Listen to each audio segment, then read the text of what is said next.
Muito bem, nós estamos aqui para mais esse programa nesse canal do YouTube, onde nós estamos gravando os 260 capítulos da Bíblia. Cada programa tenta ser um capítulo, às vezes há capítulos que são muito extensos, então nós temos que fazer 2 ou 3 programas.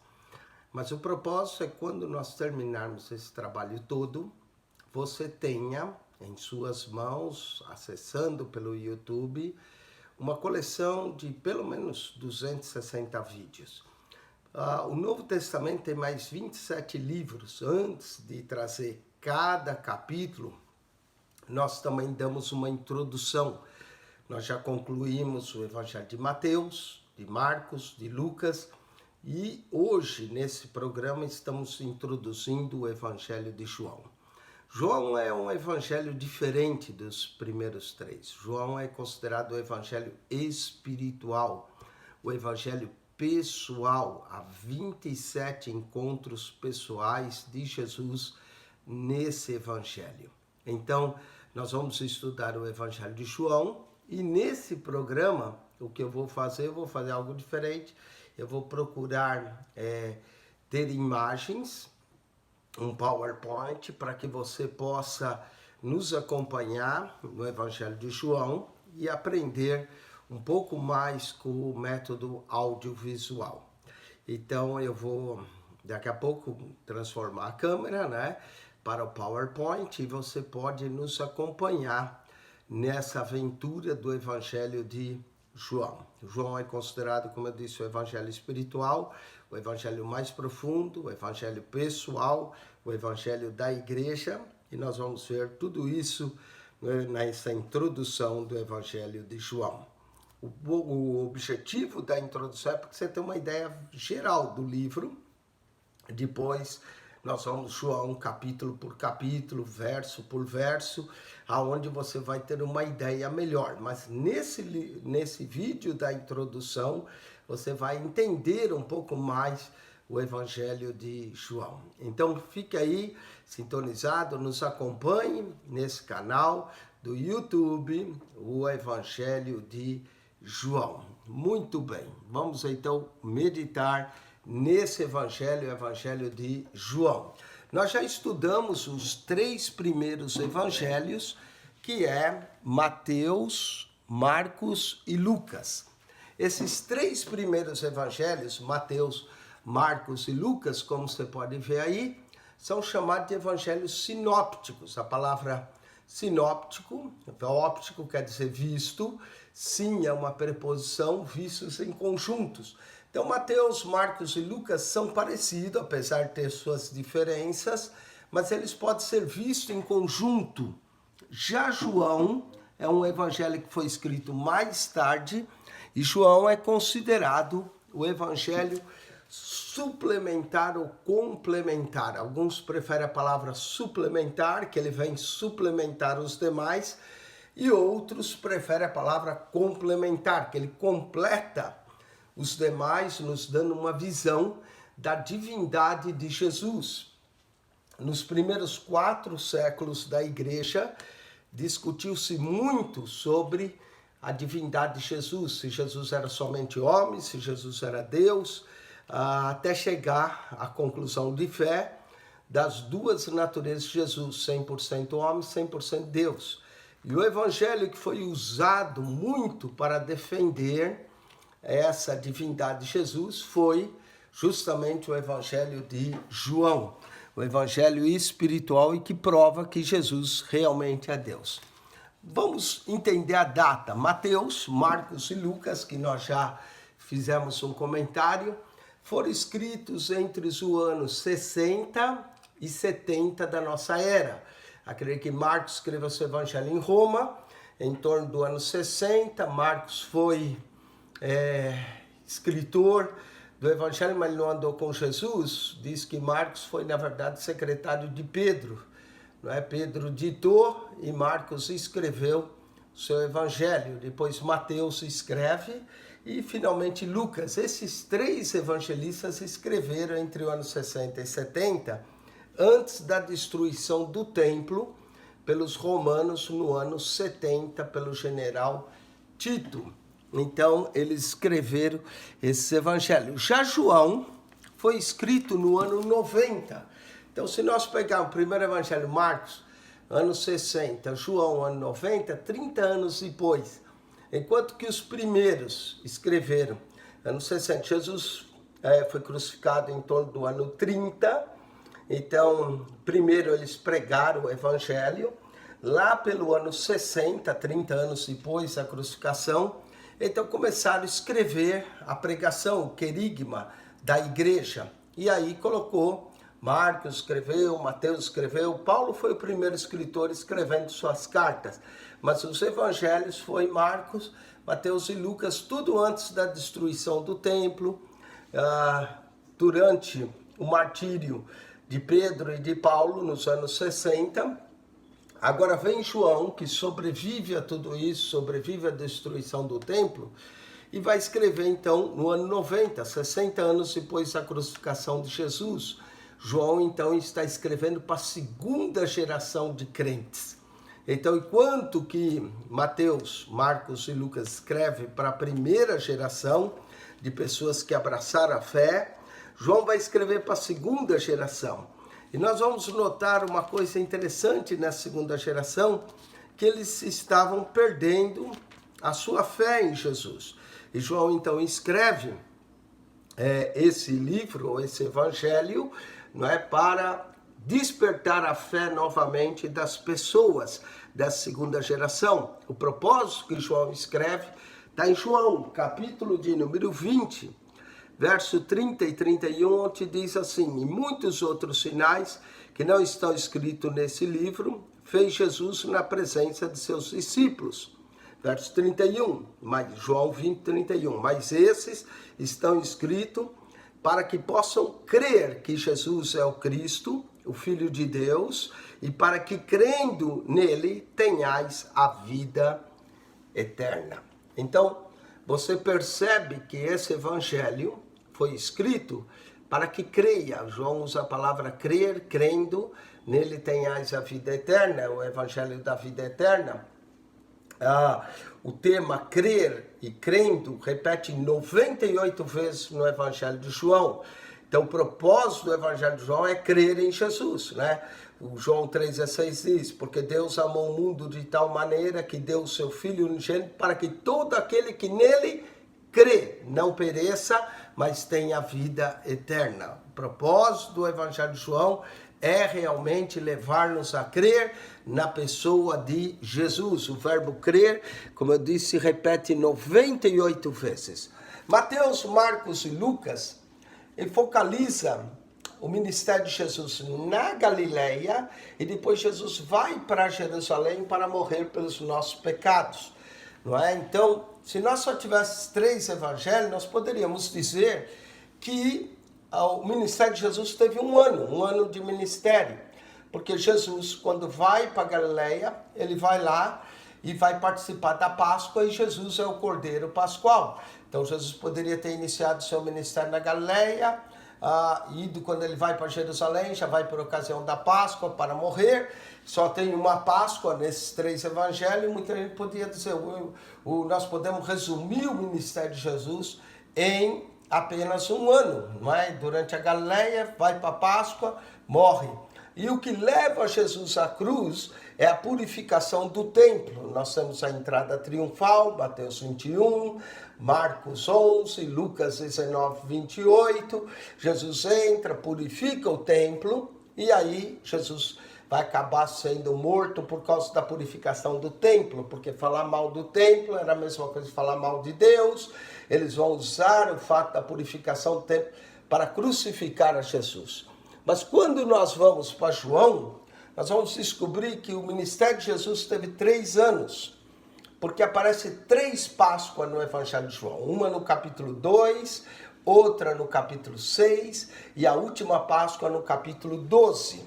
3 Páscoas, como a Páscoa ocorria de ano a ano, é por causa do Evangelho de João que nós sabemos que o ministério de Jesus teve 3 anos de ministério, 3 Páscoas. E o que leva Jesus para a cruz é a ressurreição de Lázaro, o último sinal. João apresenta 7 sinais no seu evangelho, um 8º depois da ressurreição, que é a grande pesca de 153 grandes peixes, no capítulo 21 de João. Mas no livro dos sinais, que nós podemos dividir João, tem 21 capítulos em 2 partes, do capítulo 1 ao 12, chamado livro dos sinais, e depois do capítulo 12 em diante, até a crucificação, o livro da glória, sendo que glória é a crucificação, quando Jesus é elevado da terra. Então, baseado nisso, o último sinal, a ressurreição de Lázaro, morto de 4 dias, que só aparece no Evangelho de João, e muita gente pergunta por que um dos maiores milagres que Jesus fez, um morto de 4 dias voltar à vida, não se apresenta em Mateus, em Marcos e Lucas. E quando nós chegarmos em João 11, nós vamos explicar o porquê só aparece no Evangelho de João. Mas guarde essa curiosidade com você, porque só aparece no Evangelho de João. É uma coisa interessante, o maior milagre aos olhos humanos, um morto de 4 dias, levantar do túmulo e sair do túmulo, é algo maravilhoso. Então, só aparece no Evangelho de João, e há uma razão que só aparece no Evangelho de João. Quando nós chegar no capítulo 11, nós vamos mostrar. Então, o que leva Jesus para a cruz é a ressurreição de Lázaro. Depois que Jesus ressuscitou Lázaro, muita gente creu em Jesus, o Sinédrio se reuniu e disse: que faremos? Esse homem faz muitos sinais. Se o deixarmos viver, virão os romanos e tomarão o nosso lugar. Eles estavam preocupados com a posição deles, o lugar deles. E aí Caifás, que era o sumo sacerdote daquele ano, disse: vós nada sabeis, convém que um homem morra do que a nação toda pereça. E diz que Caifás profetizou, sendo ele sumo sacerdote daquele ano, acerca do tipo de morte que Jesus deveria morrer. João, como nós dissemos, é um evangelho espiritual. É também o mais teológico de todos os evangelhos. Jesus em João é divino, Jesus é Deus. Não tem nascimento virginal em João.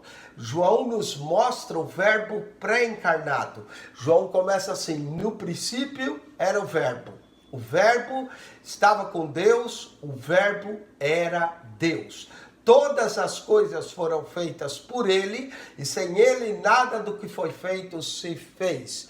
E aí depois João 1,14 diz: e o verbo se fez carne e habitou entre nós. Então Jesus é o verbo divino que se torna carne, né? Esse verbo que estava com Deus na criação, que é a palavra de Deus, se torna carne na pessoa de Jesus. Ele encarnou. Não há também, então como eu disse, a igreja usou esse evangelho para mostrar para nós que Jesus era divino. A igreja provou a divindade. Os irmãos de Capadócia, né, provaram a divindade de Jesus no concílio de Niceia, de Constantinopla, mostraram que de fato Jesus é divino. Ainda há grupos hoje que desafiam a divindade de Jesus, dizendo que Jesus é apenas homem, que não é divino, né? As testemunhas de Jeová, por exemplo, eles dizem isso, mas a verdade é que a maioria da cristandade crê na divindade de Jesus. E o evangelho que prova que Jesus é Deus é justamente o evangelho de João. João é o mais teológico. Jesus é divino, Jesus é Deus. Não há agonia no evangelho de João. Lucas, quando nós estudamos, nós vemos que Jesus no jardim do Getsemane, seu suor se transformou em grandes gotas de sangue. Pai, se possível, afaste-me esse cálice. Em João, Jesus não tem medo de ir para a cruz. Em João, Jesus diz: a minha vida ninguém a tira. Eu tenho poder para dar e tenho poder para tomar. Porque Deus não tem medo da morte, não é? Jesus é muito divino em João. Na verdade, o grande desafio do Evangelho de João é provar a humanidade de Jesus. Nós vamos encontrar, por exemplo, no capítulo 4, Jesus cansado, com sede, teve fome, seus discípulos foram buscar comida, veio a mulher samaritana tirar água, Jesus fala, dai-me de beber. Aí nós encontramos um pouco da humanidade de Jesus, mas Jesus não tem medo de ir para a cruz. Jesus está no jardim, quando vão prender ele, não tem, Pai, se possível, afaste de mim esse cálice.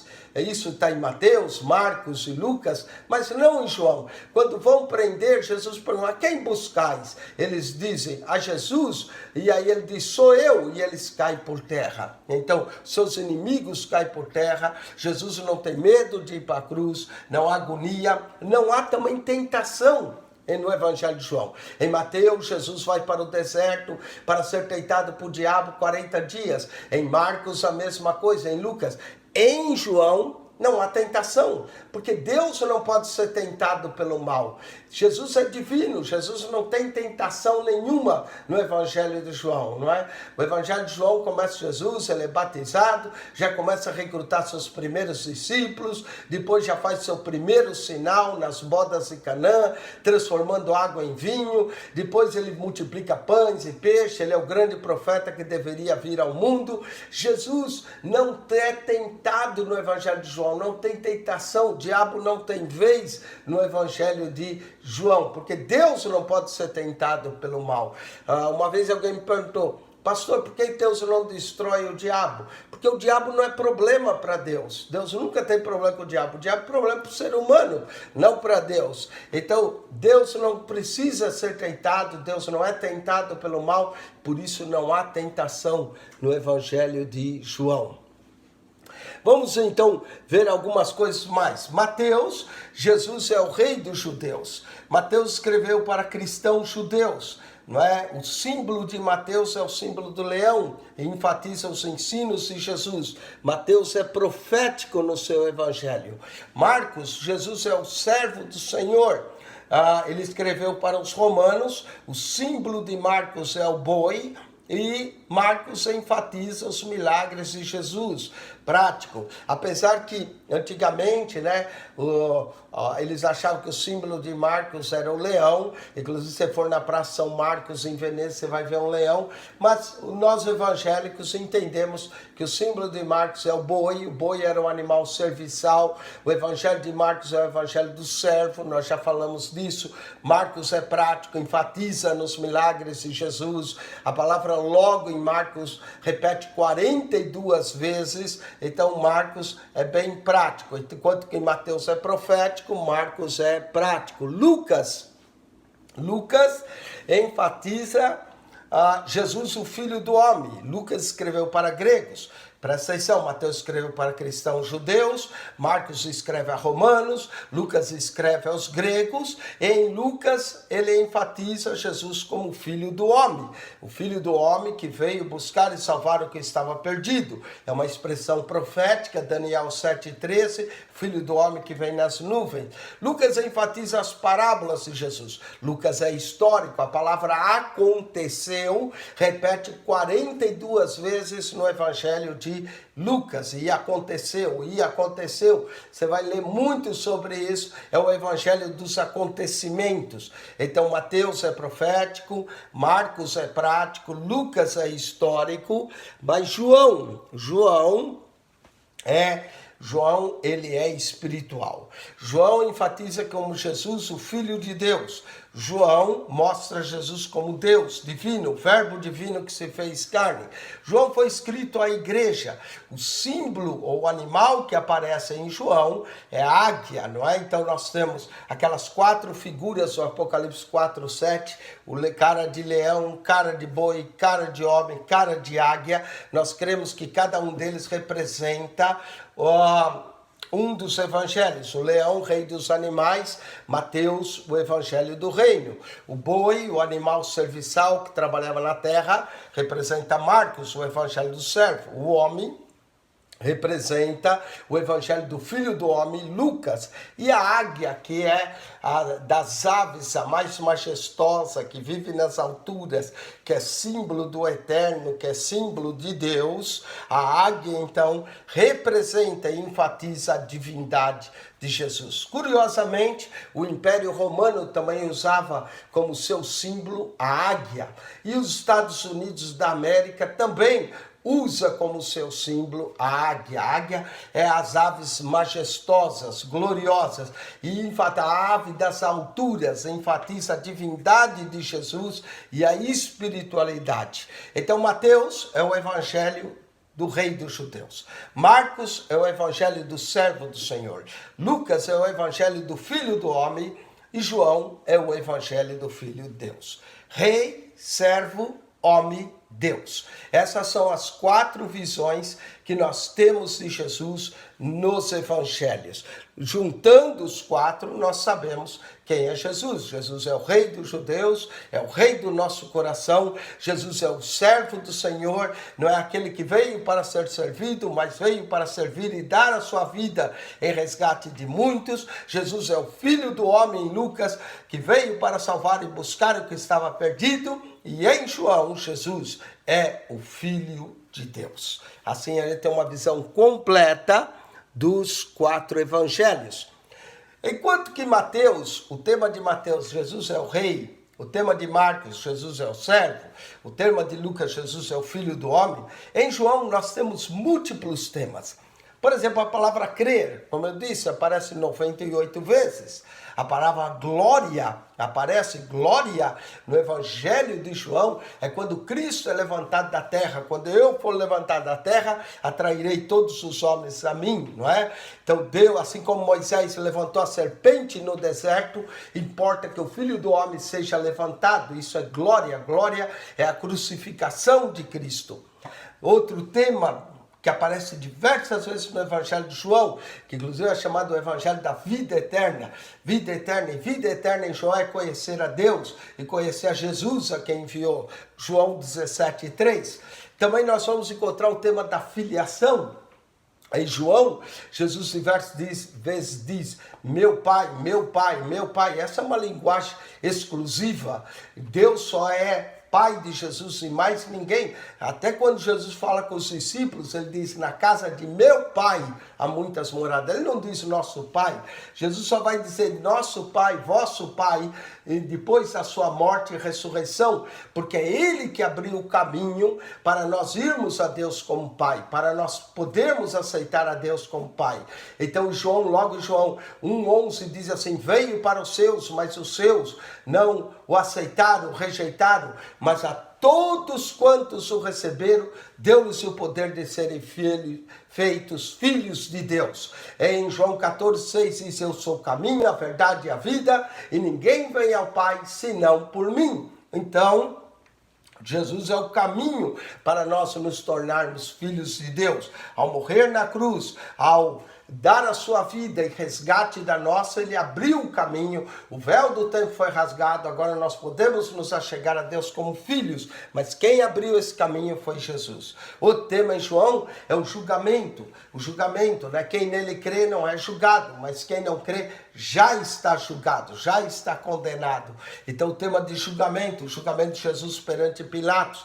Outra coisa interessante em João, por exemplo, o nome Maria, não aparece nenhuma vez o nome no Evangelho de João, nenhuma. Só aparece no capítulo 2, a mãe de Jesus, nem fala Maria, mas diz a mãe de Jesus, e depois, ao pé da cruz, a mãe de Jesus estava lá. João nem usa o termo Maria, só usa a mãe de Jesus. Mas Pilatos aparece 21 vezes no Evangelho de João, durante o julgamento de Jesus. Então, aqui há um tema de julgamento do Evangelho de Jesus. Há também graça, não é? Diz que a lei foi dada por Moisés, mas a graça e a verdade vieram por Jesus Cristo. Então o Evangelho de João é considerado o Evangelho da graça, da verdade. A palavra verdade repete várias vezes. Jesus é a verdade, a palavra de Deus é a verdade, o Espírito é o Espírito da verdade, Deus é o Deus da verdade, e o testemunho de João é o testemunho da verdade. É também considerado o evangelho dos sinais. Há 7 sinais miraculosos e eu vou mostrar para vocês os 7 sinais que há no evangelho de João. A palavra testemunho no original grego significa mártire. Então, as pessoas que testemunhavam eram verdadeiros mártires, assim como todos os discípulos foram mártires, né? Só João morre de morte natural e nós temos isso também no final do capítulo de número 21, quando Jesus chama Pedro, Pedro ama, apacenta as minhas ovelhas, e aí Pedro olha para João, e o que será desse? E aí Jesus diz, que te importa se eu quero que ele fique até que eu venha? João era o único apóstolo que estava vivo ainda, não é? E houve uma tradição que João não morreria sem vir Jesus. Então, é o testemunho de João. Quando termina, é o testemunho de João. É também considerado o evangelho do eu sou. Há 7 eu sou, eu vou mostrar esses 7 eu sou no evangelho de João. Há outros eu sou sozinho, quando Jesus diz à mulher samaritana que ela disse, quando o Messias vier, nos ensinará todas as coisas. Jesus diz, sou eu sou que falo contigo. Então eu sou sozinho, mas tem outros eu sou o pão da vida, eu sou a luz do mundo, eu sou a porta, eu sou o bom pastor, eu sou a ressurreição e a vida, eu sou o caminho, a verdade e a vida, eu sou a videira verdadeira. Esses eu sou de Jesus no evangelho de João. Mostra também, aponta para quando Deus apareceu a Moisés na sarça, e Moisés pergunta, qual é o teu nome? Deus diz, eu sou o que sou. Moisés, você vai dizer que o eu sou apareceu para vós. E o evangelho de João é o grande evangelho do eu sou. Nós também vamos encontrar o tema união no evangelho de João. Vamos encontrar o tema amor. João é considerado o evangelho de amor. E vamos encontrar diversos títulos que é atribuído a Jesus no primeiro capítulo. Logo no início, diversos títulos são atribuídos à pessoa de Jesus. Vamos encontrar o tema também luz, trevas, luz, aquele que está na luz sabe para onde vai, o que está em trevas não sabe o caminho. Luz e trevas é outro tema do evangelho de João. Nós também vamos encontrar, logo em João, no princípio era o verbo. É o evangelho do verbo, da verdadeira palavra de Deus, não é? E essa palavra no princípio tem a ver com Gênesis 1:1. No princípio, criou Deus os céus e a terra. Presta atenção nisso. No princípio era o verbo estava com Deus, o verbo era Deus. Ele estava no princípio com Deus, todas as coisas foram feitas por ele, sem ele nada do que se fez, nada do que foi feito se fez, não é? Então, esse princípio de João 1:1, comparando com o princípio de Gênesis, no princípio criou Deus os céus e a terra, esse princípio de João é anterior ao princípio de Gênesis. Esse princípio de João é o princípio eterno, é o princípio antes dos céus e da terra. É o princípio quando era o verbo, e o verbo estava com Deus antes de todas as coisas serem criadas. Então o princípio de João 1:1, comparado com Gênesis 1:1, é um princípio anterior ao princípio dos céus e da terra. Então é o princípio anterior, eu chamo o princípio eterno, o eterno passado. No primeiro dia de Gênesis houve luz, não é? Disse Deus que haja luz, porque havia trevas. No primeiro dia de João, João Batista testifica da luz. Então, o que o Evangelho de João está fazendo? Ele está escrevendo uma nova criação que nós temos em Jesus. E eu vou mostrar para você que no primeiro capítulo, junto com o capítulo 2, aparece 7 dias. Jesus traz uma nova criação, um novo Israel, uma nova Jerusalém, um novo tempo para cada um de nós. Por isso, quem está em Cristo, nova criatura é, as coisas velhas já se passaram. Nós somos nova criatura em Cristo Jesus. Ele está refazendo tudo novamente, não é? A restauração completa. João Batista testifica da luz. Nós vemos isso em João 1, 7 e 8. João escreve em grego, mas ele usa um paralelismo hebraico. Nós vamos encontrar um chiasme logo no primeiro capítulo do Logos, né? A introdução do Evangelho de João. Chiasme é quando são paralelas ideias, vai culminando para um ponto principal e depois volta para o início. E nós podemos comparar a primeira linha com a última e assim por diante. Apesar de João escrever em grego, ele pensa em hebraico, né? Logo no primeiro verso nós encontramos esse paralelismo. No princípio era o verbo estava com Deus, o verbo era Deus. Olha o paralelismo, verbo, vai repetindo, mas sempre trazendo uma ideia nova. É isso que nós vamos encontrar no Evangelho de João. Podemos ainda dividir o Evangelho de João da seguinte forma. De João 1, verso 1 a 18, é chamado prólogo do Evangelho.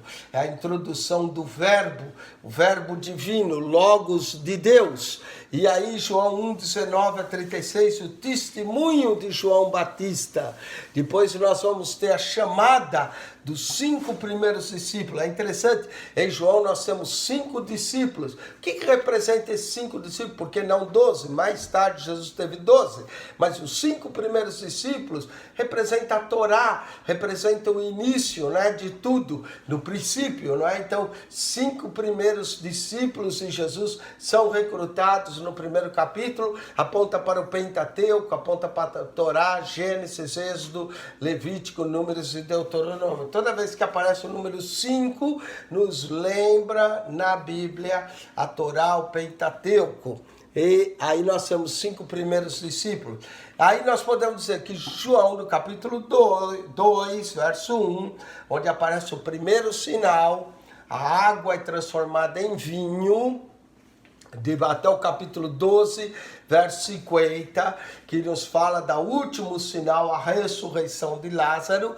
Nós podemos chamar o livro dos sinais. São sinais, mas são sinais miraculosos que apontam para quem é de fato Jesus. Então cada sinal nos aponta para quem é Jesus para nós. Então vamos continuar. Depois João 13 até o capítulo 20, verso 31, é chamado o livro da glória ou da paixão. Paixão é o sofrimento de Cristo, que Cristo padeceu por nós. E João 21 é a conclusão, o epílogo do Evangelho, e nós temos o 8º sinal. Os discípulos pescaram a noite toda, nada apanharam, é o paralelo com Lucas capítulo 5, só que a grande pesca em Lucas capítulo 5 ocorre no início do ministério de Jesus, da conversão de Pedro.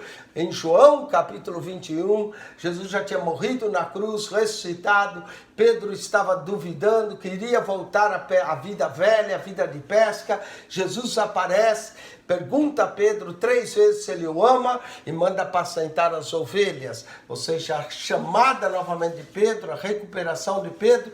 E como eles pescaram a noite toda, nada apanharam, Jesus mandou lançar rede para o outro lado e eles apanharam 153 grandes peixes, que quase que as redes se rompiam. Então a conclusão, o epílogo, a chamada, rechamada de Pedro para a pregação, apacentar as ovelhas. Também tem o testemunho de João, muito interessante, capítulo 21. O Evangelho, na verdade, podia acabar no capítulo 20, mas foi introduzido o capítulo 21.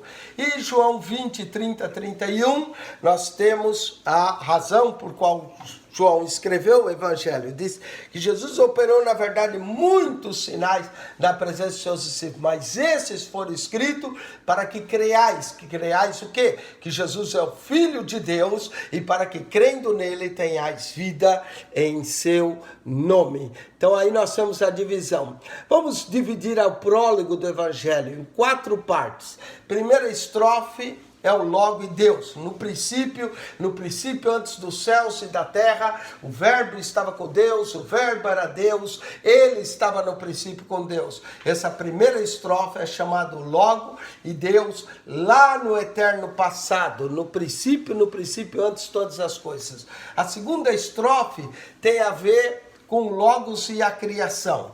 Diz, todas as coisas foram feitas por ele, e sem ele nada do que foi feito se fez. Ele é a verdadeira luz que alumia todo homem, né? Nessa luz está a vida, né? Nele estava a vida era a luz dos homens. É a segunda estrofe desse prólogo do Evangelho de João, né? Então nós temos o Logos e Deus. Logos é a palavra grega para verbo ou palavra. Então nós temos o Logos e Deus no verso 1 e 2. Nós temos o Logos e a criação do verso 3 a 8. Aí nós temos a terceira estrofe, o Logos e a revelação, né? O Logos e a revelação que ele traz. Ele veio trazer uma nova revelação, uma revelação completa de Deus. Então é a terceira estrofe do Logos. E a quarta, o Logos e a encarnação. O mistério da encarnação.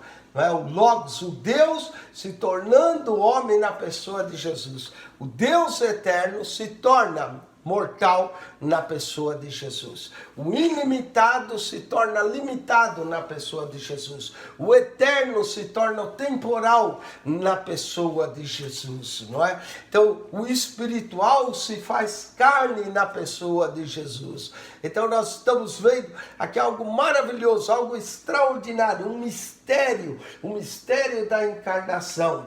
E a pergunta é, por que o celestial se torna terreno? Por que o eterno se torna temporal?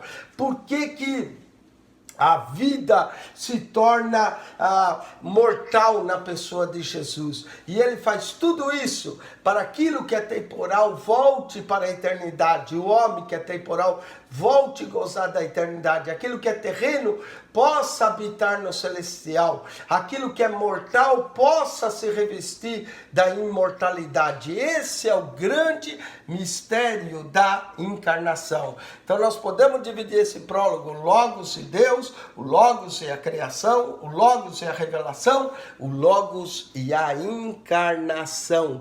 Encarnação de Jesus. Amém?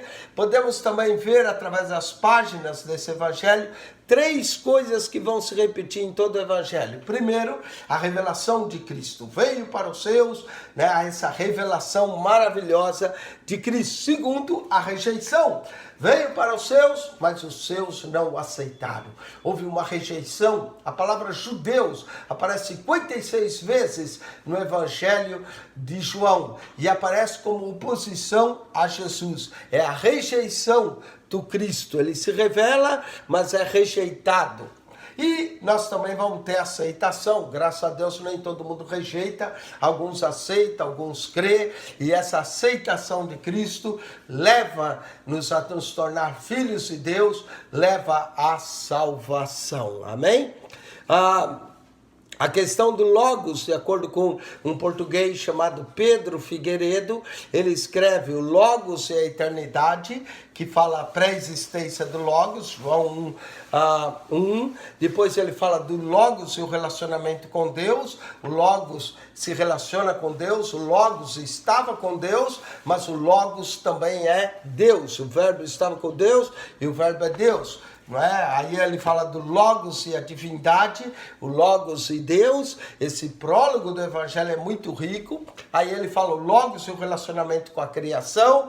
Todas as coisas foram feitas por ele, e sem ele nada do que foi feito se fez. Depois ele menciona o Logos e o relacionamento com a humanidade. O Logos veio para nos trazer salvação, para nos levar de volta para Deus. Então o Logos com a humanidade, o Logos a encarnação, e o Verbo se fez carne e habitou entre nós, e vimos a sua glória, cheio de graça e verdade, não é? O Logos como revelador da divindade. Nunca ninguém viu a Deus, mas o Deus unigênito que estava no seio do Pai revelou a nós. Esse é Jesus. Então essa introdução do Evangelho de João, esse primeiro capítulo é algo maravilhoso. Nós vamos estudar com mais detalhe quando falarmos do capítulo 1 de João. É algo maravilhoso, amém? Vamos então entender do verso 35 36, encerra-se o testemunho de João Batista, não é? O testemunho que João dá da luz. Jesus é a luz dos homens, é a verdadeira luz que alumia todo homem, que veio depois de João. João diz, ele vem depois de mim, mas ele é antes de mim. Jesus é o eterno passado. Em João 8,56, nós encontramos Jesus dizendo, antes que Abraão existisse, eu sou. Ele é antes de Abraão. Os judeus disseram, mas você não tem 50 anos? Como é que você viu Abraão? É porque ele é o eterno.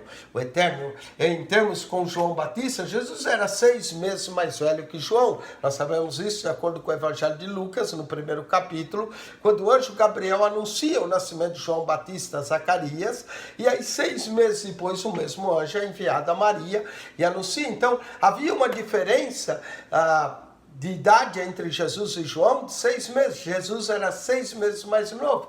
João diz que ele vinha depois dele, mas que ele era antes dele. Antes que João existisse, lá estava Cristo no eterno passado.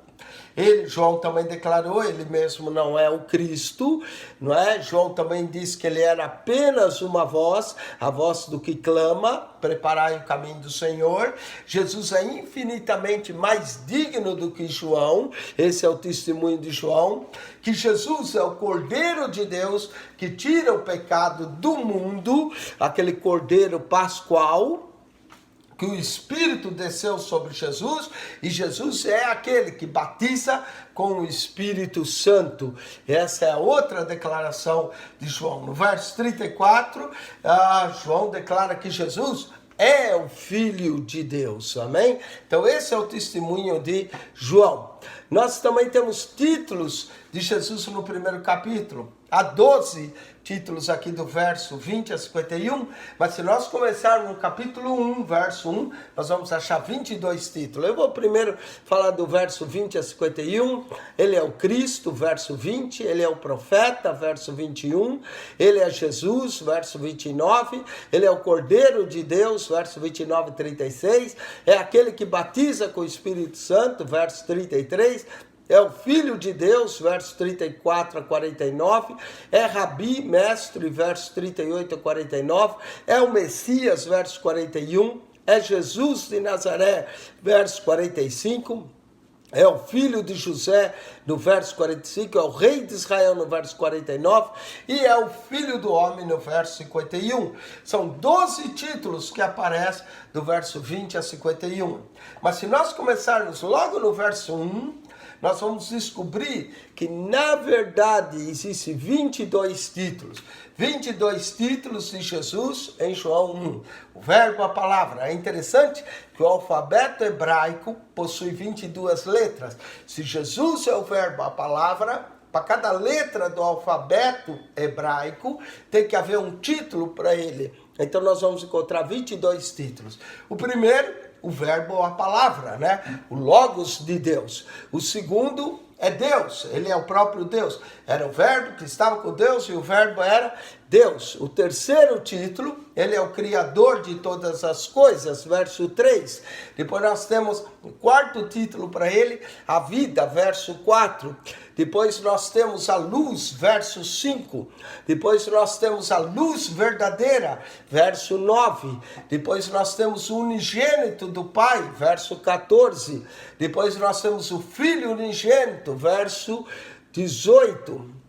Depois nós temos o Cristo, verso 20 e 41, o profeta, que nós também já falamos, Jesus, verso 29, o Cordeiro de Deus, verso 29 e 36, o homem, verso 30, o batizador com o Espírito Santo, verso 33, o Filho de Deus, verso 34 a 49, Rabi, verso 38, mestre, verso de número 38, nós temos o Messias no verso 41, temos Jesus de Nazaré, verso 45, temos o Filho de José, verso 45, temos o Rei de Israel, verso 49, temos o Filho do Homem, verso 51, 22 títulos que é atribuído a Jesus logo no primeiro capítulo do Evangelho de João. É muito rico esse evangelho, é tremendo. 22 títulos atribuídos a Jesus no primeiro capítulo do Evangelho de João. Também nós temos 7 dias, lembra que eu falei da criação, a nova criação, 7 dias. Muito bem, se você ler o verso 29, diz, no dia seguinte. Então o primeiro dia é a manifestação da luz, o testemunho de João, a luz verdadeira. Aí no verso 29, nós temos o segundo dia, no dia seguinte. Veio, João viu a Jesus e diz, eis o Cordeiro de Deus que tira o pecado do mundo. Aí no verso 35 diz, no dia seguinte, não é? André e João seguem a Jesus, ficou ele aquele dia. No dia seguinte eles vão procurar a Pedro. Aí depois nós temos no verso 43, no dia seguinte, esse é o 4º dia. Então nós temos 4 dias no primeiro capítulo. E aí quando chega no capítulo 2, diz assim, 3 dias depois. Esse é o 7º dia do Evangelho de João, não é? Então temos 4 dias no primeiro capítulo de João, aí depois diz 3 dias depois, houve umas bodas em Caná. Então completa-se a primeira semana do Evangelho de João, e nessa primeira semana Jesus vai realizar seu primeiro milagre, transformando água em vinho. Jesus deu início aos sinais, transformando água em vinho. Jesus começa a nova criação, assim como a criação antiga representa a água, a nova criação representa o vinho novo, aonde ele transforma também a cada um de nós em nova criatura. Por isso, se alguém está em Cristo, nova criatura é. 2 Coríntios, capítulo 5, verso 17. Bem, então nós temos a nova criação. Eu falei de 7 sinais. Do capítulo 2 ao capítulo 12, verso 50, nós temos o livro dos sinais, as 7 sinais miraculosos. Primeiro, água em vinho. Revela o poder transformador de Jesus. Jesus tem o poder de transformar água em vinho. Jesus tem o poder de transformar o pecador num santo. Jesus tem o poder de transformar as nossas vidas. É isso que revela. Segundo, a cura do filho oficial. O poder da palavra de Jesus. Jesus não precisou ir à casa do oficial. Jesus mandou uma palavra e o oficial foi embora. Aí quando ele vai chegando na sua casa, sai os seus servos e diz, Senhor, o teu filho já está bem. Ele pergunta que horas aconteceu. Eles disseram ontem, a hora 7ª. Ele reconheceu que era a mesma hora em que ele falava com Jesus. Esse é o poder da palavra de Jesus. Ele manda o seu poder, a palavra de Jesus tem poder. Poder regenerador, poder criador, poder curador, poder transformador, poder santificador. Pai, santifica-os na verdade, a tua palavra é a verdade. João 17, 17. Então, a cura do paralítico de 38 anos. Aquele paralítico, lembra Israel também, que há 38 anos permaneceu no deserto, né? Na verdade foram 40, mas eles saíram o primeiro ano, foram no Monte Sinai. No segundo ano, mandou os espiar a terra, era para eles entrar na terra, mas por causa da incredulidade os impediu de entrar, e aí como eles espiaram a terra 40 dias, ficaram 40 anos, mas Deus descontou o primeiro ano no Sinai, não é? Se você ler Deuteronômio 2,14, diz que 38 anos foram a jornada do filho de Israel de Cádiz, Barneia, até entrar na terra prometida. Então o homem também está paralítico há 38 anos. Interessante, Jesus não tinha 38 anos quando encontrou esse homem. Significa que esse homem ainda era paralítico antes até de Jesus nascer, mas Jesus encontra esse homem e mostra o poder curador de Jesus. Esse é o terceiro sinal miraculoso. O quarto é a multiplicação dos pães e peixes, que mostra o poder multiplicador de Jesus. Só tinha 5 pães e 2 peixes, mas Jesus deu graça. Aqui está o segredo para a multiplicação. Dá graças pelo pouco, sobre o pouco fosse fiel, sobre o muito te colocarei. Poder multiplicador de Jesus. Depois o andar sobre as águas, é o poder sobrenatural de Jesus. Ele tem o poder de andar. As águas representavam agitação, problema. Jesus anda por cima de toda agitação, todo problema. O sexto sinal, a cura de um cego de nascença, mostra o poder da vista aos cegos. Jesus tem a luz do mundo, tem a ver com a luz do mundo. pois eu sou a luz do mundo e quem me segue jamais andará em trevas. Jesus que abre os nossos olhos, Jesus que nos mostra o caminho, Jesus que nos dá a luz da vida. E o sétimo sinal, a ressurreição de Lázaro, tem a ver com o poder de Jesus para dar a vida. Virá a hora em que todos os que estão no sepulcro ouvirão a voz do Filho de Deus. Uns sairão para a ressurreição da vida e outros para a ressurreição da condenação. Fala da vida eterna, fala do poder ressuscitador de Jesus. Então nós temos o poder transformador, o poder da palavra, o poder curador, o poder multiplicador, o poder sobrenatural, o poder para nos dar luz, para dar vista, o poder para nos dar a vida. Só Jesus tem esse poder. 7 sinais, 7 poderes que mostram o poder maravilhoso de nosso Senhor e Salvador Jesus. 7 é o número completo na Bíblia. A semana tem 7 dias. Quando se completa os 7 dias, começa a nova semana. Um oitavo é um novo dia, uma nova semana. Vamos então ver os 7 sinais no Evangelho de João, né? 7 sinais. A água em vinho, que é o ritual da lei, é substituído pela realidade da graça. Havia 6 talhas de pedra, as talhas estavam vazias. Talhas de pedra lembra os 10 mandamentos que foram escritos em tábuas de pedra. Estava vazia, não estava purificando mais ninguém, não é? A lei não é incapaz de purificar o homem, a lei só serve para mostrar o pecado, não purifica ninguém, mas a graça e a verdade vem e purifica o homem. A água em vinho transforma a nossa água em vinho. Um vinho novo é sempre melhor. O outro sinal, como nós dissemos, a cura do oficial, que o Evangelho traz restauração espiritual e cura, o poder da palavra, como nós dissemos. A cura do paralítico mostra que a fraqueza, a paralisia é substituída pela força. O homem sem Deus está paralisado. O homem com Deus tem força para andar, levantar, tomar o leito e seguir adiante. A multiplicação dos pães e peixes mostra que Cristo é que satisfaz a fome espiritual. O pão da vida que desceu do céu, que satisfaz a nossa fome. E ao andar sobre as águas, mostra que o Senhor transforma o medo em fé. Não é? Pedro também pediu para andar, afundou. Sentiu medo, afundou. Mas o medo pode ser transformado em fé. A cura do cego de nascença mostra que Jesus destrói as trevas e introduz a luz verdadeira, a luz que alumia todo homem, a luz que veio ao mundo para iluminar o nosso caminho. E a ressurreição de Lázaro mostra que o Evangelho traz as pessoas da morte para a vida. Esse é o sentido espiritual dos 7 sinais. A lei é substituída pela graça, o Evangelho traz restauração espiritual e cura, o Evangelho substitui a nossa fraqueza por força, Cristo satisfaz a nossa fome espiritual, o Senhor transforma o medo em fé, Jesus destrói as trevas, introduz luz e o Evangelho traz as pessoas da morte para a vida. Coisa maravilhosa que nós encontramos no Evangelho de João. Eu também disse que a 7 eu sou. Esse eu sou aponta para o grande eu sou. Êxodo 3,14. Eu sou o que sou. Você vai dizer aos filhos de Israel que eu sou apareceu a você. Primeiro eu sou o pão da vida.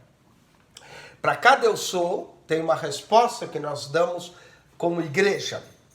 Se Cristo é o pão, nós temos que nos alimentar dele. Normalmente fazemos isso na ceia. João 6, 35 a 48. Segundo eu sou a luz do mundo. Temos que seguir. Se alguém me segue, jamais andará em trevas. Devemos seguir a Jesus. Eu sou a porta. João 10, 7 e 9. Temos que entrar por essa porta. Quem entrar por essa porta, entrará e sairá e achará pastagem. Junto com a ideia da porta, nós temos o bom pastor. Em Israel, os apriscos eram feitos de pedras. E quem ficava à porta era o pastor. Eles não tinham uma cerca que o pastor dormia à porta para que as ovelhas não saíssem do aprisco de pedra. Então, as ovelhas ouviam a voz do pastor, jamais seguiriam ao estranho. Então, se Jesus é o bom pastor, Nós temos que ouvir a sua voz e segui-lo. Depois nós temos eu sou a ressurreição e vida. Temos que crer nele. Quem crê nele, ainda que esteja morto, viverá.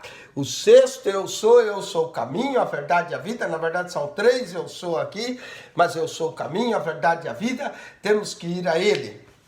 Nas outras religiões, Maomé, uma vez perguntaram para Maomé, o profeta, para quem é muçulmano, Maomé, qual é o caminho? Ele disse, eu não sei qual é o caminho. No budismo, Buda terminou os seus escritos, uma das últimas coisas que Buda falou, eu passei a minha vida toda em busca da verdade. Confúcio, o fundador do confucionismo, tinha discípulos, os discípulos perguntaram, mestre, como é que é a vida no além? E Confúcio respondeu, eu ainda não descobri acerca desta vida, vocês querem saber a do além? Essa foi a resposta de Confúcio. Então Confúcio não sabia nada da vida, Maomé não sabia o caminho, Buda não sabia a verdade. Jesus terminou a sua vida e disse, eu sou o caminho, a verdade e a vida. Se você está procurando o caminho para Deus, tem esse caminho, tem um nome, chama-se Jesus. Você está procurando a verdade absoluta, essa verdade tem um nome, chama-se Jesus. Você está procurando a vida, essa vida tem um nome, essa vida chama-se Jesus, amém? Não importa qual é a pergunta, a resposta é sempre a mesma, é Jesus. Eu sou o caminho, a verdade e a vida, e ninguém vem ao Pai senão por mim. Temos que ir por ele. Esse é o sexto, eu sou. E o sétimo, eu sou a videira verdadeira. Temos que permanecer nele. Toda a galho, árvore, né, que permanece, o ramo que permanece em mim, dá fruto. E sem mim nada podeis fazer. O que não permanece nele é cortado e lançado fora. Então é preferível ficar nele, ser limpo e dar fruto, do que ser cortado e lançado no fogo, não é? Então o 7 eu sou o pão da vida, eu sou a luz do mundo, eu sou a porta, eu sou o bom pastor, eu sou a ressurreição e a vida, eu sou o caminho, a verdade e a vida, eu sou a videira verdadeira. Que maravilha, nós temos aqui 7, se você contar o sexto como 3, na verdade nós vamos ter 9, né? Eu sou. Uma coisa maravilhosa. Então vamos lá. Os 7 discursos. Sabe que entre cada eu sou, cada sinal miraculoso, existem discursos. Esses discursos são encontros pessoais que nós vamos encontrar no Evangelho de João. Então o Evangelho de João está estruturado em sinais, eu sou e discurso. E tudo em número de 7. São 7 eu sou, 7 sinais e 7 discursos de Jesus. O primeiro discurso acontece com Nicodemos, que é no capítulo 3, é o discurso do novo nascimento. Necessário vos é nascer de novo. Quem não nascer de novo não pode ver o reino de Deus. Quem não nascer de novo não pode entrar no reino de Deus, não é? Então é necessário nascer de novo. Fala da regeneração daquele que crê em Cristo e nasce de novo. O segundo discurso no capítulo 4 é da mulher samaritana, da água da vida. Jesus é a água da vida, né? Aquele que sacia a nossa sede. Quem beber daquela água tornará a ter sede, mas quem beber da água que ele der nunca mais terá sede. O terceiro discurso é o discurso no capítulo 5 do Divino Filho de Deus. É uma discussão com os judeus e Jesus mostra que ele é o Filho de Deus. Eles perguntam por que ele faz aquele milagre de curar aquele homem no sábado. Jesus responde, meu pai trabalha todos os dias e eu também. O termo meu pai é o discurso da filiação divina do Filho de Deus. O quarto discurso é depois da multiplicação dos pães e dos peixes, é o discurso do pão da vida. Pão da vida que desceu do céu nos dá vida. Quem come desse pão viverá eternamente, tem a vida eterna. Quem come o meu corpo e bebe o meu sangue, Jesus diz, tem a vida eterna e eu ressuscitarei nos últimos dias. Quem come, quem de mim se alimenta, permanece em mim e eu nele. Assim como o Pai, eu vivo pelo Pai, assim que de mim se alimenta, viverá por mim e tem a vida eterna. Então é o discurso do pão da vida. O quinto discurso é o discurso do Espírito Santo que é dado por Jesus. Aconteceu na festa dos tabernáculos, no último dia da festa, ele se pôs em pé e disse: alguém tem sede, venha a mim e beba, como diz as Escrituras, rios de água viva fluirão do seu ventre. Sexto discurso é o discurso da luz do mundo, quem me segue jamais andará em trevas. O sétimo discurso é o discurso do bom pastor, o bom pastor dá a sua vida pelas ovelhas, as ovelhas ouvem a sua voz, jamais seguirão ao estranho. Então nós temos 7 discursos: o novo nascimento, a água da vida, que é o debate de Jesus com Nicodemos, com a mulher samaritana, com os judeus, o Filho de Deus, com os seus discípulos, o pão da vida, com os judeus, ele oferecendo a água viva, que é o Espírito Santo, a luz do mundo, rios de água viva correrão daquele que crê nele, a luz do mundo, aquele que o segue não andará em trevas, e o bom pastor temos que ouvir a sua voz e sermos ovelhas do seu pasto. Há também 3 festas judaicas. A primeira festa é a festa dos pães asmos junto com a Páscoa, não é? Acontece em João 2, em João 6 e em João 11:55. São as 3 Páscoas e mostra que o ministério de Jesus teve 3 anos. A segunda festa é a festa dos tabernáculos. Tem a ver, ela ocorria essa festa no 7º mês, lembrava o povo que foi lá e viveu 40 anos em tendas ou tabernáculos, não é? Então essa festa eles ficavam uma semana habitando em tendas. No último dia da festa, que é o 7º, Jesus disse: alguém tem sede, venha a mim e beba, como diz a Escritura, rios de água viva correrão do seu ventre, aquele que crê nele segundo a Escritura, e isso dizia ele do Espírito Santo que havia de receber. E a última festa, João 10, a festa da dedicação, tem a ver com a revolta dos macabeus, que aconteceu no ano 167, quando eles rededicam o templo. É uma festa chamada Hanukkah, que ocorre perto do Natal cristão. Lá estava Jesus andando no templo, nos pórticos lá de Salomão, quando eles cercam a Jesus e diz: até quando nos manterá em mistério? Disse: tu és o Cristo. É a festa que nós temos. Depois nós temos João 17, um capítulo maravilhoso, um capítulo inteiro com uma oração de Jesus. É o único capítulo que tem uma oração. Nos evangelhos sinóticos diz que Jesus orava a noite toda, mas nunca disse que ele orava. Diz também nos evangelhos sinóticos que ele nos ensinou a orar a oração do Pai Nosso. Ele falou: vós orareis sim, ele mesmo não orava, que Jesus não tinha que pedir perdão de pecado nenhum, né? Por isso ele diz: vós orareis assim. Mas nós nunca temos o que Jesus orava. Mas aqui, no capítulo 17 de João, nós temos a grande oração sacerdotal de Jesus. De acordo com Rudolf Bultmann, um erudito alemão, diz que a parte mais importante do Evangelho de João é João 17. Para ele, João 17, a oração sacerdotal de Jesus é a oração intercessória, é a oração que Jesus fez pela igreja, pela nossa salvação, pelos seus discípulos, por ele mesmo, é a parte mais importante do Evangelho de João. Mas nós vamos ver, Cristo primeiro ora por si mesmo, verso 1 a 5, ele pede que o Pai torne a dar com aquela glória antes que o mundo existisse. Note que o princípio do Evangelho de João é antes da existência do mundo, não é? Depois, verso 6 a 19, ele ora pelos seus discípulos, diz que nenhum se perdeu senão o filho da perdição, Judas, mas ele guardou a todos. Pede que o Pai não os tire do mundo, mas que os livre do mal.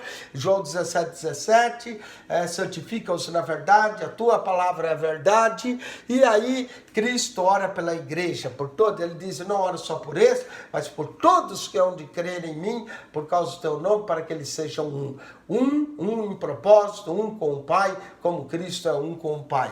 Muita gente entende esse um como a união de todas as fés, como o ecumenismo, mas não é isso que Cristo está falando. Ele está falando da nossa união com o Pai. Assim como ele era um com o Pai, nós somos um com o Pai, e quem é um com o Pai vai ser um com o outro também. Não é? Cristo ora pela igreja em todo o tempo. Nessa oração sacerdotal, nós vamos encontrar 7 petições, que ele seja Jesus glorificado, assim como o Pai era glorificado, que ele seja pela restauração da vida eterna, não é? Jesus ora pela restauração, pela segurança dos crentes, não peço que os tire do mundo, mas que os livre do mal, pela santificação dos crentes, santifica-os na verdade, a tua palavra é a verdade, o poder santificador codificador da palavra, pela unidade espiritual dos crentes, para que haja também união. Claro que ele ora pela união, mas a principal união é com o Pai e com ele, para que o mundo possa crer, ele ora, e ele ora também para que os crentes possam estar com ele nos céus e contemplar sua glória e dela participar. Por isso que o Rudolf Bultmann dizia que era uma oração poderosíssima, era para ele a parte principal. Se o Evangelho de João não tivesse mais nada, só essa oração sacerdotal já era suficiente. Mas graças a Deus que o Evangelho de João tem mais coisas, não é?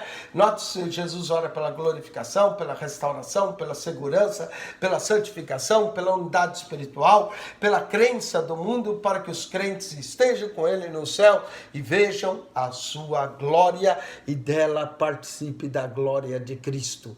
Amém? Quanto à narração da crucificação, está dividida em 7 partes. Atos 19, o próprio ato da crucificação. Depois, a colocação do título na cruz, estava em hebraico, em grego e em latim, né? Jesus, o rei dos judeus, estava escrito. Disseram a Pilatos, não escreva rei dos judeus, escreva que ele disse que é rei dos judeus. Pilatos disse, o que eu escrevi, não é? Então, Jesus é de fato o rei dos judeus. A divisão das vestes de Jesus, Salmo 22, lançam sorte sobre as minhas vestes. Providência quanto à mãe de Jesus. Note, nunca fala Maria, mãe de Jesus. Jesus olha para sua mãe ao pé da cruz e diz, mulher, eis aí o teu filho. Olha para João e diz, eis aí a tua mãe. Alguns dizem que Jesus fez Maria mãe de todos nós, mas se você continuar lendo, você vai entender daquele momento diante de João a receber em sua casa. O que Jesus estava fazendo era entregando o cuidado de sua mãe ao discípulo amado, a João. As últimas palavras de Jesus foi, está consumado, não é? Está consumado, a obra da redenção. E finalmente a lança transpassa Jesus e sai água e sangue. Água e sangue, a água se mistura com o sangue, diz, literalmente quando isso acontece, o coração arrebenta, o sangue se mistura com as águas do pulmão e aí sai água com sangue. Mas João não está preocupado em nos dar uma aula de medicina. O que João fala ao furar da lança água e sangue são as duas coisas da redenção. A água batismal que nós temos em Cristo Jesus e o sangue que representa quando nós tomamos o cálice da ceia. Água e sangue são as duas coisas que são purificadas, todas as coisas segundo a lei. Então, água e sangue, né? A lança transpassada.